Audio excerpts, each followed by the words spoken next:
Veg biryani எப்படி செய்கிறதுன்னு பார்க்கலாங்க. மைக்ரோ ஓவன் யூஸ் பண்ணி நான் இன்றைக்கி சீரக சம்பா ரைஸ் எடுத்துருக்கேன் 1 கப்பு. நல்லா கழுவிட்டு 1 hour ஊற வைங்க. நல்லா ஊறணுங்க, ஏன்னா மைக்ரோ ஓவன் செய்கிறதுனால நல்லா ஊறணுங்க தண்ணியில். இப்போ தேவையான பொருள் பார்க்கலாங்க. வெங்காயம்,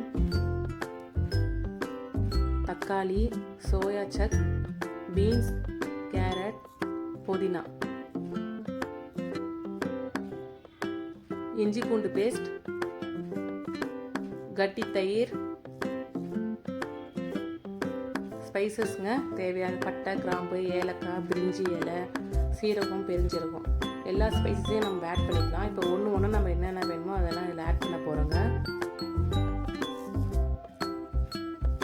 வெங்காயம், தக்காளி,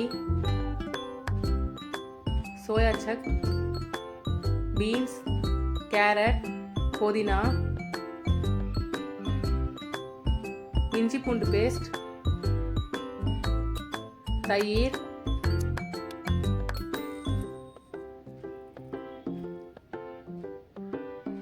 உப்பு, மஞ்சள் தூள் கொஞ்சமாக சேர்த்துக்கிறேன், சில்லி தூள், biryani masala, garam masala, lemon, ghee 3 teaspoon use பண்ணியிருக்கேன் நான். கீ யூஸ் பண்ணால் தான் நல்லா டேஸ்டியாக வாசனமாக இருக்குங்க பிரியாணி, அதனால் கீ யூஸ் பண்ணிக்கோங்க. அப்படி இல்லைன்னா எண்ணெய் யூஸ் பண்ணிக்கலாம். இதை நல்லா மிக்ஸ் பண்ணி எடுத்துக்கலாம். இதை மிக்ஸ் பண்ணிவிட்டு நம்ம இதை குக் பண்ணி எடுக்க போகிறோம். அதுக்கப்புறம் தான் நம்ம ரைஸ் ஆட் பண்ண போகிறோம். நான் இன்றைக்கி எல்ஜி மைக்ரோ ஓவன் யூஸ் பண்ணுறேங்க. எல்ஜி கன்வெக்ஷனில் ஃபுல் டிகிரி யூஸ் பண்ணுங்க. 900 டிகிரி செல்சியஸில் வச்சு 3 minutes வைக்கணுங்க.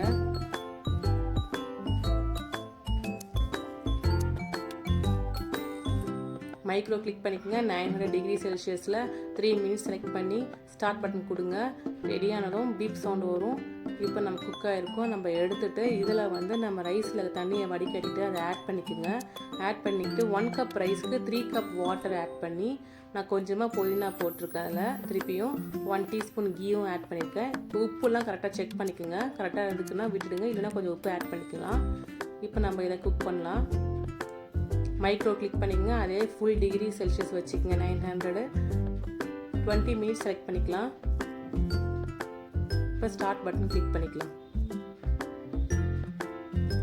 நம்ம ஏன் 1 கப் ரைஸ்க்கு 3 கப் வாட்டர் யூஸ் பண்ணோன்னா, நம்ம மைக்ரோ ஓவனில் யூஸ் பண்ணும்போது ரைஸ் நல்லா குக் ஆகிடுங்க. கரெக்டான பக்குவத்தில் இருக்கும்போது கொஞ்சம் கொஞ்சமாக அது ட்ரை ஆகிற மாதிரி நம்மளுக்கு ஃபீல் ஆகும். அதனால தண்ணி நீங்கள் அதிகமாக ஆட் பண்ணிங்கன்னா நம்மளுக்கு கொஞ்சம் சாஃப்டாக வரும். நம்ம சாப்பிடும் போதும் சூடு ஆற ஆற டேஸ்டியாகவும் சாஃப்டாகவும் இருக்கும்.